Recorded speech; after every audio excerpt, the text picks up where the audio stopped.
Coming up on Valley View News, a multi-car pileup near Camarillo leaves several people injured. What authorities say caused it. Plus, Iran launches dozens of drones and missiles on Israel, the latest from overseas. And the Dodgers finished the series against the San Diego Padres last weekend. We'll give you the recap. Hello and welcome to Valley View News. I'm Cooper Ignatian. And I'm Jasmine Cuza. A man is behind bars after firing as many as 50 rounds with 2 combat-style rifles and a handgun in a Marina del Rey apartment complex. Last weekend's incident was described as terrifying by residents. When responding LA County Sheriff's deputies arrived at the scene, they found the suspect on the roof of the complex, firing rounds from his rifle. They then called for additional support, who then moved in and took the suspect into custody. The Sheriff's Department say no injuries were reported. The suspect's identity has not been released. The manhunt for the fake priest who called himself Father Martin has come to an end. Video shows Marlene Rosas, who has been accused of showing up at Catholic churches across the U.S. and Canada, claiming to be visiting from Chicago. Multiple churches said Rosas would steal all valuables he could find and then leave, moving on to a next church. A church in Queens, New York reported $900 stolen and called him a vulture. Rosas was caught in Moreno Valley late last week. He has been arrested and booked into Riverside County Detention Center. Charges are expected to be filed in the coming days. There was a $300,000 heist of Legos in Los Angeles and Orange County. Yes, you heard that right, Legos. The CHP discovered hundreds of thousands of dollars worth of stolen Legos when serving 4 different buildings with search warrants. The popular kids' toy and collector items have been stolen from stores including Target, Lowe's, and Home Depot. Investigators say there were so many boxes of Legos that completely surrounded the walls of a room they were stored in and were packed all the way up to the ceiling. The bricks were being sold online and in person, marked at a higher price. 4 35 to 47-year-olds were arrested for their part in the heist. More than 15 people are injured following an 11-car crash on the 101 freeway near the Camarillo Springs exit. CHP responded to a report of a wrong-way male driver driving southbound on the north side early Sunday morning. Most of the people who were struck by the wrong-way driver refused medical treatment, but officials say 2 were critically injured. The driver was booked under DUI after being hospitalized from the crash. A new bill making its way through the California legislature is seeking to lower speed limits in school zones. Valley View News' Carolina Teo tells us how this bill will improve safety for students. It seems like we are all hurrying to get where we need to go. But now a new bill introduced in the California legislature is seeking to slow us down on the road by lowering speed limits within school zones. Assemblymember Mark Berman introduced the Safer School Zone Act at an elementary school and said he was influenced after an 8-year-old in Campbell was hit and killed in a crosswalk on his way to that school. The bill aims to lower the speeding limits in school zones regardless of whether children are present. As of now, school zone speed limits are 25 miles per hour, but could be lowered to 20 miles per hour or less if passed. Like here, I think a kid was killed not too long ago, exactly in this corner. We had a family member pass away on Balboa and Sadekoi after a speeding driver just about 2 months ago. So yeah, definitely, I agree. According to the bill's text, it would be enforced from 7 a.m. to 10 a.m. and 2 p.m. to 5 p.m. Monday through Fridays, if passed by the state legislature and assembly, and is signed into law by Governor Gavin Newsom. Especially for those who are dads or mothers, I feel like we're all in for it, you get me? Whatever is gonna keep us safe and our children. So yeah, I think it's a good idea. The Safer School Zone Act is set to take place on January 1st of 2025 and will highlight the need for more consistent measures to prevent accidents in school zones. In Van Nuys reporting for Valley View News, I'm Carolina Teo. Thank you, Carolina. A person is dead and 13 are injured after a suspect stole an 18-wheeler truck and crashed into a Department of Public Safety office in Branham, Texas. Officials say 42-year-old Leonard Parker was not hurt and taken into custody after the crash. The incident came a day after Parker was denied renewal of his commercial driver's license. He is now under arrest facing multiple felony charges. The Texas DPS says the building is unsafe and will be shut down until further notice. Frightening moments for an elderly pizza delivery driver who authorities say was assaulted, robbed, then carjacked in Chicago. 81-year-old Ernie Imoni has been working at the same pizzeria for 40 years. He says an unknown amount of suspects came up behind him, yelling to give them the keys before brutally punching him in the face. Police confirmed the suspects jumped in the victim's vehicle and drove away. Hours later, state police spotted the car on an expressway, and after a brief chase, a teenage suspect was arrested. Officers are searching for other possible suspects. The Gladstone Park Chamber of Commerce has started a GoFundMe page to help him get back on his feet. Despite the attack, Imani says he's not done delivering pizzas, and once he gets a car, he'll be back doing what he loves. Cal State University enrollment numbers have been steadily decreasing since the turn of the pandemic. Valley View News' Mark Monroy got the chance to speak with CSUN professors and students regarding the drop. He joins us now from outside CSUN's Maple Hall with the story. Mark? Jasmine, yeah, thank you. Low enrollment numbers has been plaguing the Cal State University system since the turn of the pandemic, as you said, but many experts have various reasons as to why that is. Quiet hallways and empty spaces in parking lots. It's a sight that's become a bit more common for a Friday afternoon at Cal State Northridge. Spanish professor Ana Icardoizasa, who's from Spain, says tuition prices differ substantially from Europe and the U.S. Price, everything has become so expensive since COVID. Inflation is up. CSUN says it saw over 40,000 student enrollment 10 years ago, but now that number has been slashed by nearly 25% in the undergrad enrollment, fueled by what many students say is a rapidly changing economic climate. So I can say that on my behalf as well, that I feel like I've been charged way too much than the normal amount. Now, that's one of the many reasons as to why this hallway is as quiet as it is, but it's not all the reasons as to why the low enrollment numbers are as prevalent as they are. Some of the problems include a lack of what Icardoizasa says, a lack of teacher quality. I think also how bad the system has become in general, the university system, where professors are overwhelmed with so many students, so many other duties, that they're not paying, not because they don't want to or they're not interested. They are interested, but they just do not have the bandwidth to deal with all students equally. I reached out to the admissions department here at CSUN to try to find a solution plan as to how they're going to combat this low enrollment number epidemic, but have yet to get a response back. Reporting outside of Manzanita Hall for Valley View News, I'm Mark Monroy. Mark, thank you. The Metropolitan Oakland International Airport might be renamed. The Board of Commissioners for the Port of Oakland voted unanimously to change the name to San Francisco Bay Oakland International Airport.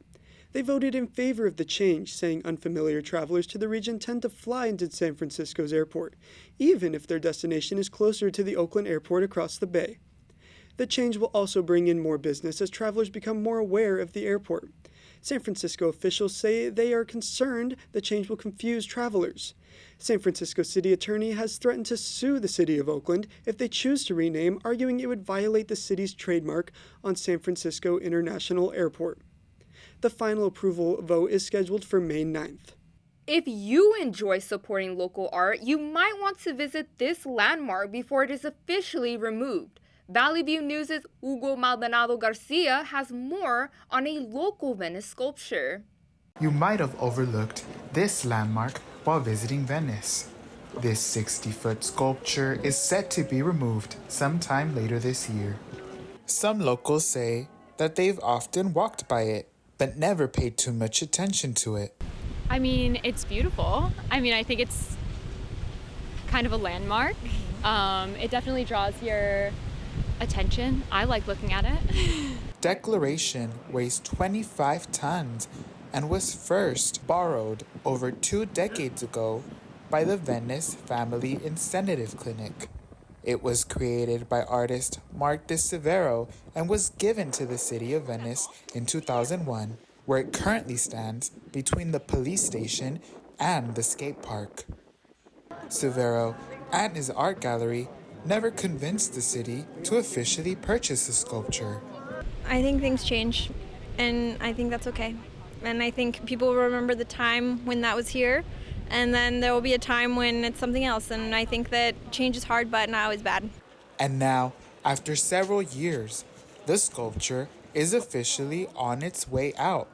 I think some people will definitely want to keep it. I mean, I would be sad if I got used to always seeing it, and then it was taken away. And I feel like, yeah, I definitely think they would want to put something else there. I'm curious as to what. But yeah, it's kind of it's like a focal point. Like, I feel like they'll want to put something there. From Venice, for Valley View News, I'm Hugo Maldonado Garcia. Hugo, thank you. President Biden is expanding 2 California national monuments in the coming weeks. About 110,000 acres will be added to the San Gabriel Mountains National Monument, while the Berryessa Snow Mountain National Monument will expand by about 13,000 acres. The purposes of the redrawn boundaries are to protect sacred sites for Native American tribes, conserving land, and expanding public access to the great outdoors. While there's no actual date set for the expansion, Declaration sources are guessing it will coincide with Earth Day next week. More to come on Valley View News' Polish lawmakers are attempting to reverse a ban on abortion across the country. And after a long, windy week, the Masters has crowned a new champion. Stick around to hear more.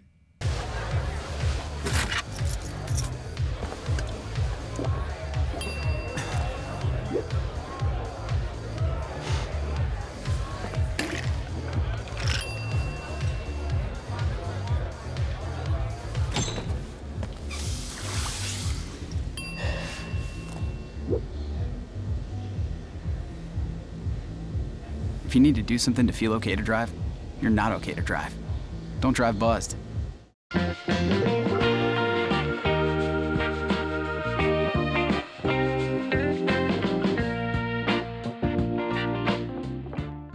Welcome back. Let's travel to news overseas.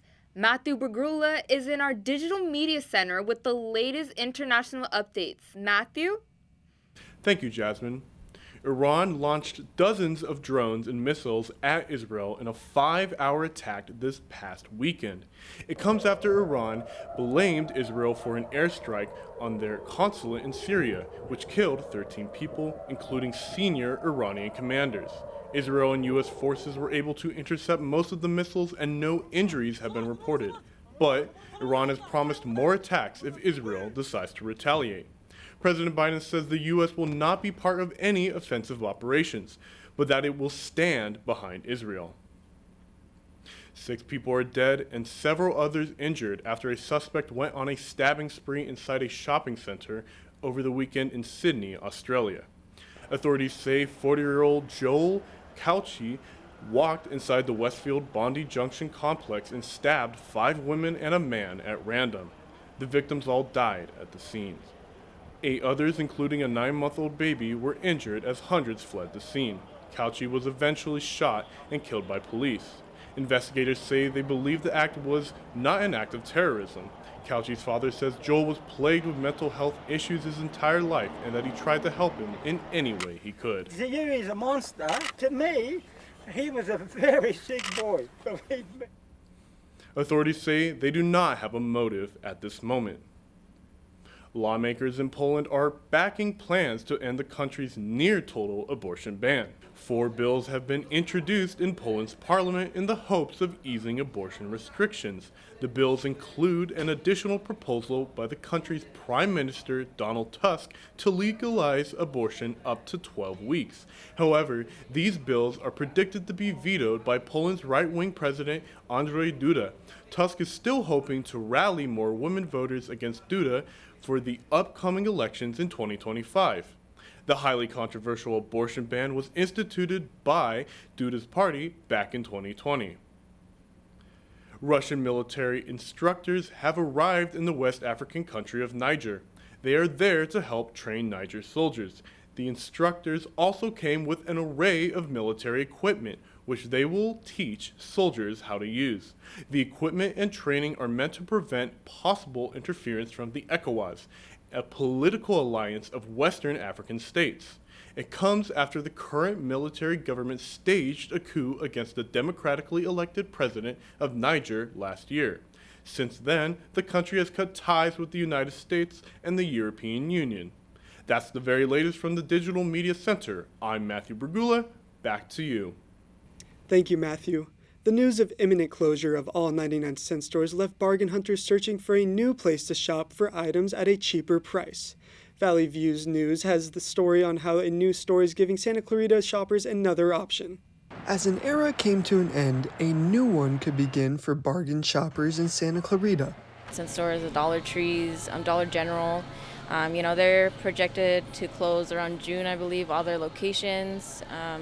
We had a 99-cent store up the street that's going through liquidation, and we passed by there and it's empty. The grocery outlet has made it clear it wants to help low-income and former 99-cent store shoppers by giving them special discounts for the time being. Right now we're reaching out to a lot of nonprofits. So we had a donation pallet for Bridge to Home. They help the homeless out here in the community. And so we donated a whole pallet of food, plates, hot coffee, things like that. And we also donated $500 to that nonprofit. It also has donated to churches in the area and to the Single Mothers Foundation, and many in the community seem to love it. We are planning on helping out more businesses and community events out here, and we're just excited to be here. We're excited that the community is excited, and but we do want to give back to the community, and yeah. The grocery outlet officials say the store has received almost 10 applications from former 99-cent store employees, some who even have 20 years of experience. Reporting from Santa Clarita, Cooper Ignatian, Valley View News. The grocery outlet is continuously looking to hire more 99-cent ex-employees. In other news, Google is removing links to California news websites following proposed state legislation requiring tech companies to pay news outlets for their content.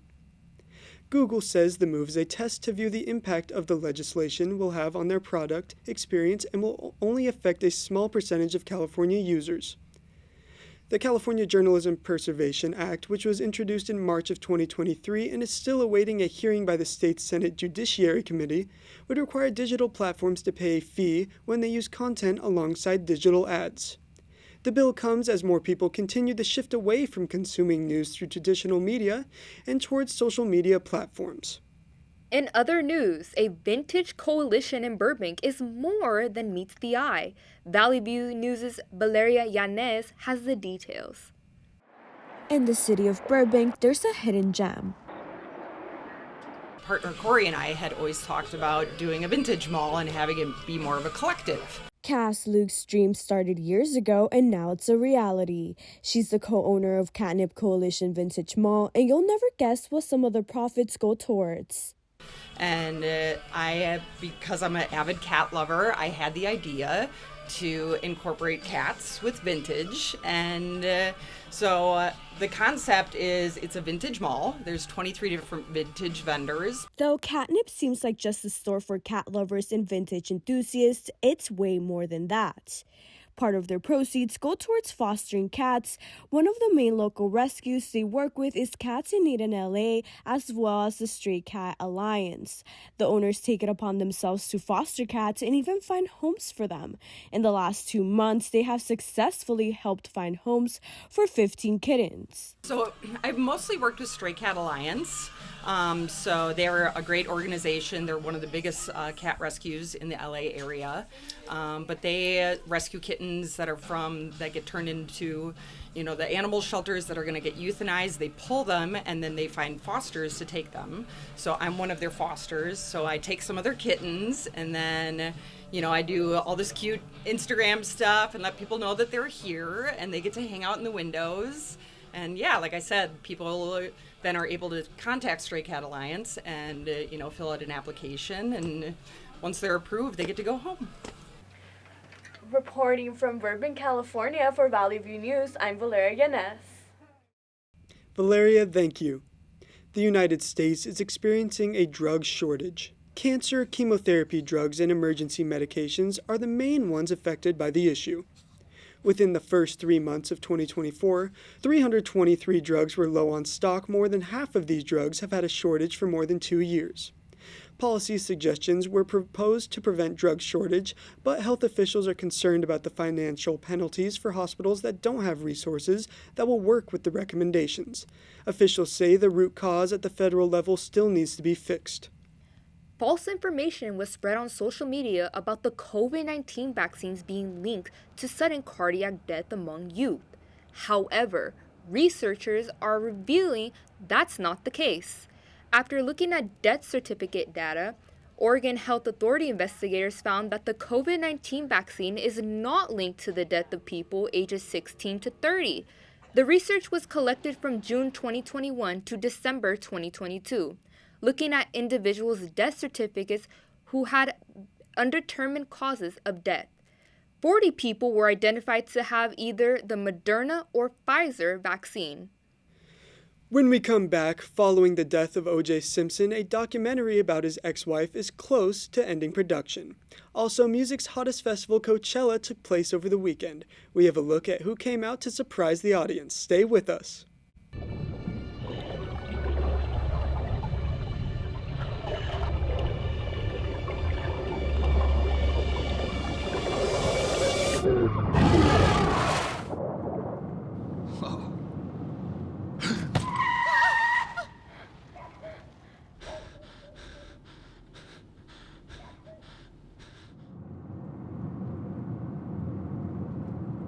Eyes forward. Don't drive distracted.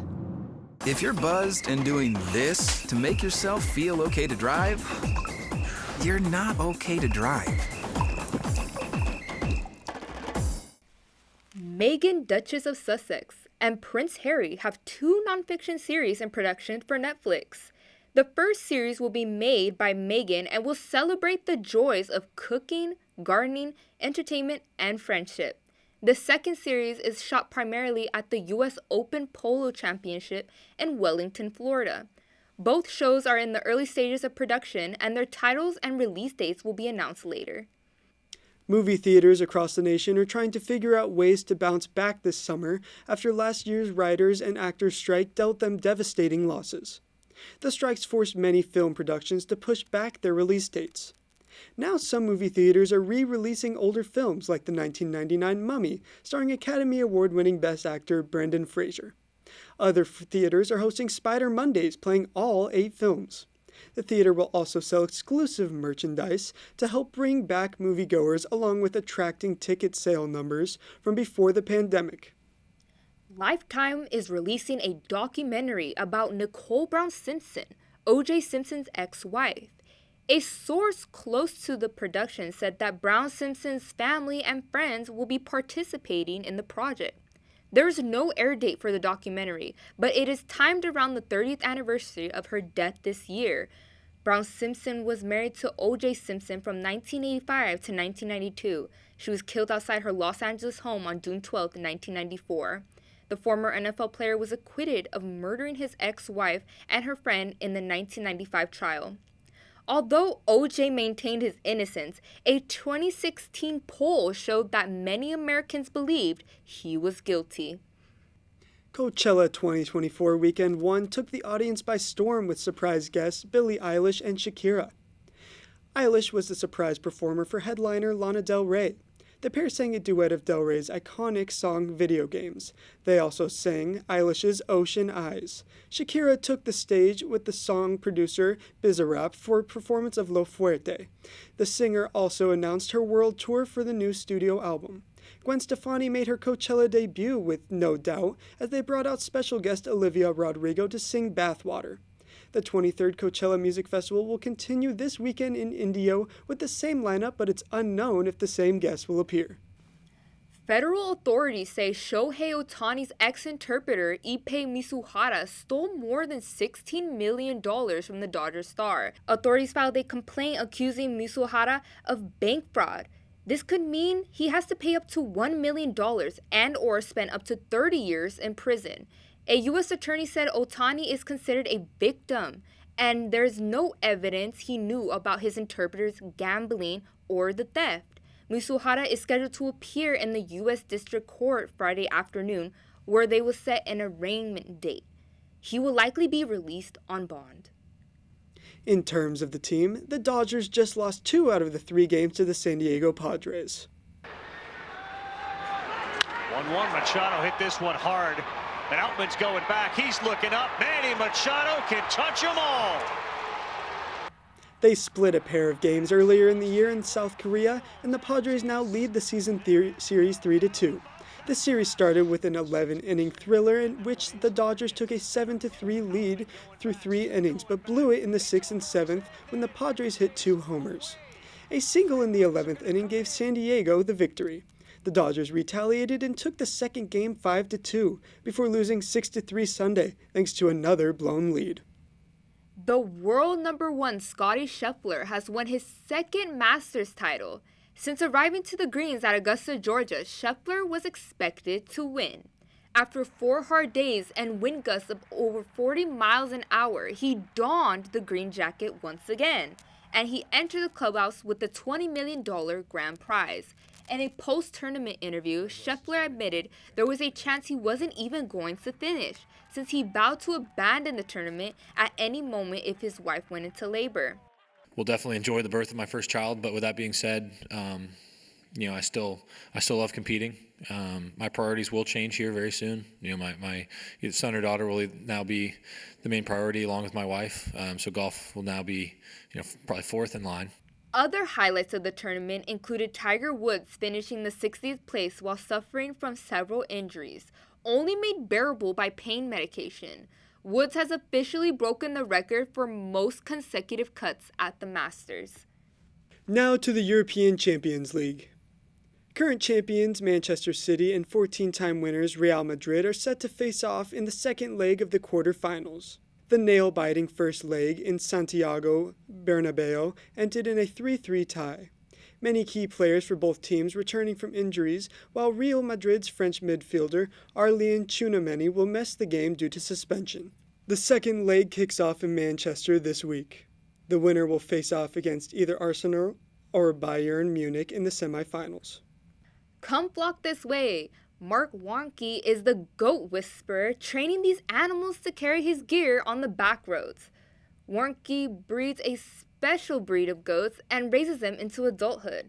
He has trained the goats to follow him on his 500-mile hikes at Ripple Ranch near Lucky Peak Reservoir. The goats aid him on his travels 70 days out of the year. He hopes to educate people on goats and their abilities and say they are self-sustainable and have the mentality of a golden retriever. People can visit his ranch and feed goats and learn more about them. Wow, would you get a goat, Cooper? I probably would never ever get a goat, but it is pretty surprising that they can walk for that long. Right? That's all for us at Valley View News. I'm Cooper Ignatian. And I'm Jasmine Cuza. For stories any time of day, see our YouTube channel at Valley View News and our Instagram page at Valley View News CSUN. Thanks for watching.